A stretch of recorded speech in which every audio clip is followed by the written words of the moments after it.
সম্পূর্ণ চিনি এবং গুড় ছাড়াই দারুণ tasty healthy dry fruits laddu, তাও আবার চকলেট দিয়ে কিভাবে খুব সহজেই ঘরে বানাবেন সেই রেসিপি আমি আজকে আপনাদের সাথে শেয়ার করব। যারা ডায়েট করেন তারাও কিন্তু গিল্ট ফ্রিভাবে এটা রোজ খেতে পারবেন, আর বাচ্চা থেকে বড় সকলেরই কিন্তু খুব পছন্দ হবে এই লাড্ডু। কারণ এই লাড্ডু খেতে এতটাই টেস্টি হয় যে কেউ বুঝতেই পারবে না এই লাড্ডু সম্পূর্ণ চিনি ছাড়া তৈরি হয়েছে। প্রথমে আমি নিয়েছি 12টা ফিগ, এগুলো আঞ্জির নামেও অনেকে চেনে। এই ফিগ খেতে কিন্তু খুব মিষ্টি হয়। আর নিয়েছি 20টা খেজুর। খেজুরগুলো কিন্তু আমি সিডসগুলো সব ছাড়িয়ে নিয়েছি, এতে ভিজতে খুব সুবিধা হবে। আপনারা যদি এখানে আঞ্জির ব্যবহার করতে না চান তবে আঞ্জিরের পরিবর্তে খেজুরের পরিমাণটা একটু বেশি দিতে হবে। এবার এর মধ্যে আমি গরম জল দিচ্ছি যাতে ফিগ আর খেজুরগুলো খুব ভালোভাবে ভিজে নরম হয়ে যায়। গরম জল দেওয়ার পর আমি এটা 1 ঘন্টার জন্য ভিজিয়ে রাখবো।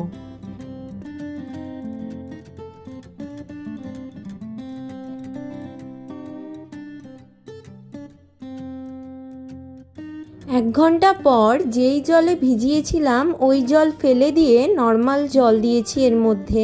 এবার এটা মিক্সিতে পেস্ট করে নেব।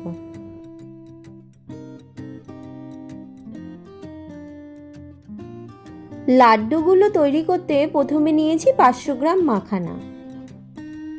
এবার মাখানাগুলো একটু ভেজে নেব। মাখানাগুলো ভাজার জন্য একটি কড়াই গরম করেছি। এবার কড়াইয়ের মধ্যে 1 চামচ ঘি দিয়ে দিয়েছি।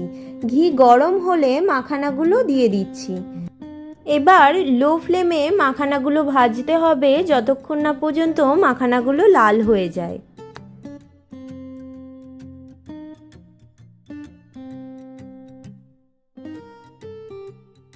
মাখানাগুলো ভাজতে ভাজতে এবার লাড্ডুর মধ্যে দেওয়ার জন্য আমি এখানে নিয়েছি 25 গ্রাম কাজু আর 25 গ্রাম নিয়েছি পেস্তা বাদাম। এর মধ্যে দিচ্ছি 5টা ছোট এলাচ আর দিচ্ছি 2 চামচ পোস্ত।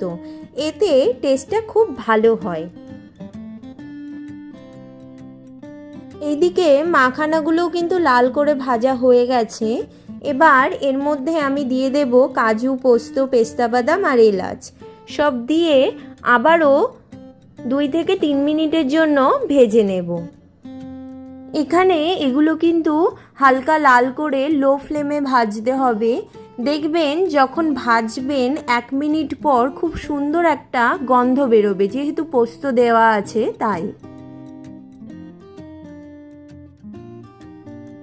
2 মিনিট পর এগুলো ভাজা হয়ে গেছে। এবার এগুলো নামিয়ে রাখবো, নামিয়ে পুরো ঠান্ডা করে নেব। লাড্ডুতে আরও কিছু ড্রাই ফ্রুটস দেওয়ার জন্য নিয়েছি 50 গ্রাম আলমন্ড আর 25 গ্রাম ওয়ালনাট। আপনারা পরিমাণটা কম বেশি করেও নিতে পারেন।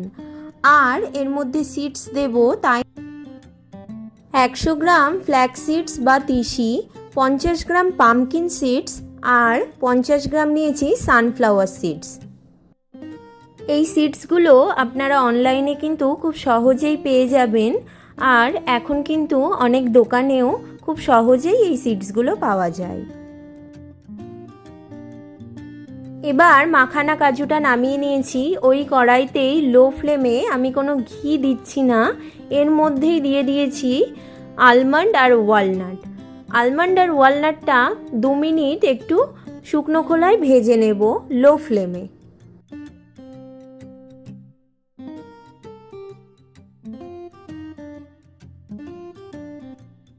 দু মিনিট পর এগুলো হালকা ভাজা হয়ে গেলে এর মধ্যে সব সিডসগুলো এবার দিয়ে দিচ্ছি।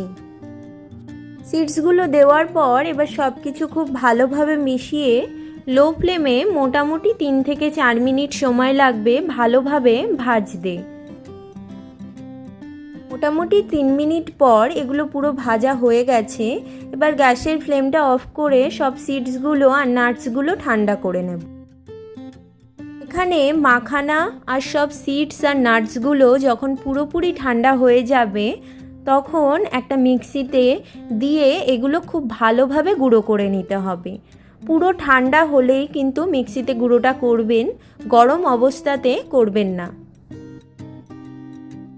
পুরো ঠান্ডা হওয়ার পর দেখুন আমি এগুলো গুঁড়ো করে নিয়েছি। এবার একটি বাটিতে আমি নিয়েছি 3 চামচ রাগি আটা। আপনারা এই রাগি আটা অনলাইনে খুব সহজেই কিন্তু পেয়ে যাবেন। আর যেই কড়াইতে সিডস আর নাটসগুলো ভেজেছিলাম সেই কড়াইতেই দিয়ে দিচ্ছি 2 চামচ ঘি। ঘি গলে গেলে এর মধ্যে দিচ্ছি প্রথমেই রাগি আটা। রাগি আটা দেওয়ার পর খুব ভালোভাবে লো ফ্লেমে 2 থেকে 3 মিনিটের জন্য এটা একটু ভেজে নেব।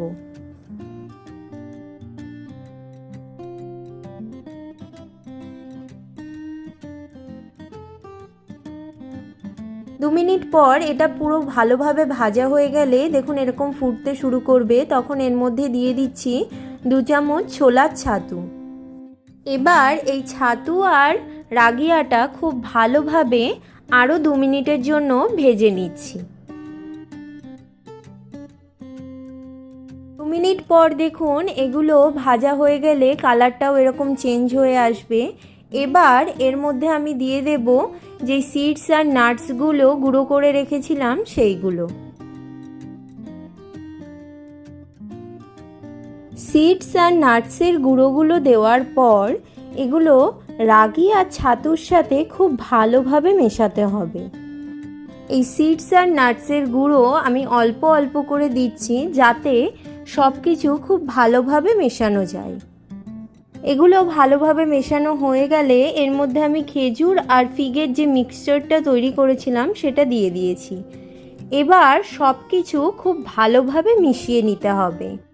এখানে একটু ধৈর্য ধরে দেখবেন সব কিছু খুব ভালোভাবে মেশালে খুব সহজেই কিন্তু খুব ভালোভাবে মিশে যাবে। দেখুন এরকমভাবে সব কিছু খুব ভালোভাবে মেশানো হয়ে গেলে গ্যাসের ফ্লেমটা এবার অফ করে দেব। আর লাড্ডুর এই মিক্সচারটা গরম থাকতে থাকতেই অল্প পরিমাণ হাতে নিয়ে লাড্ডুগুলো পাকিয়ে নেব। আমি এখানে হাতে কোনো তেল বা ঘি ব্যবহার করিনি, আপনারা একটু ঘি হাতে দিয়ে তারপর লাড্ডুগুলো তৈরি করতে পারেন।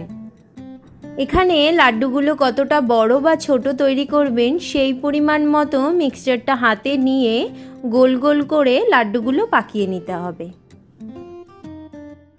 খুব সহজেই দেখবেন লাড্ডুগুলো এরকম গোল হয়ে যাবে আর ভেঙেও যাবে না। একই রকমভাবে আমি সবগুলো লাড্ডুই পাকিয়ে নিচ্ছি। এখানে লাড্ডু পাক দেওয়ার সময় একটু খেয়াল রাখবেন মিক্সচারটা যাতে গরম থাকে। আর দেখুন কত সহজেই কিন্তু তৈরি হয়ে গেল এই দারুণ টেস্টি ড্রাই ফ্রুটস লাড্ডু।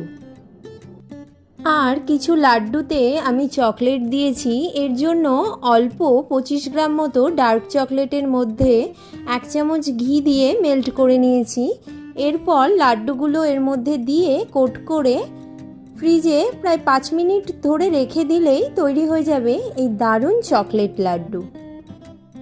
বাচ্চাদের জন্য অবশ্যই কিন্তু এইভাবে বানাতে পারেন, তাহলে ওদের খেতেও কিন্তু খুব ভালো লাগবে। এই হেলদি দারুণ টেস্টি ড্রাই ফ্রুটস লাড্ডু আপনাদের কেমন লাগলো জানাতে কিন্তু অবশ্যই ভুলবেন না। আর নানান ধরনের ভেজ রেসিপি দেখার জন্য আমার চ্যানেলটি সাবস্ক্রাইব করার অনুরোধ রইল।